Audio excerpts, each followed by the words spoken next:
నైనా మాట్లాడిన మీకు అది నచ్చినప్పుడు మీకు అర్థం కాకపోయినా అనుభూతిని అర్థం చేసుకోగలరు.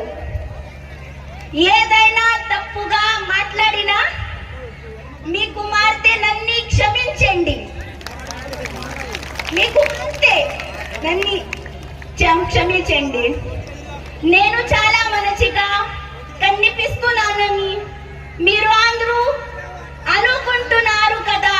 అన్ని విధాలుగా తినడానికి దొరుకుతున్నాయి కదా.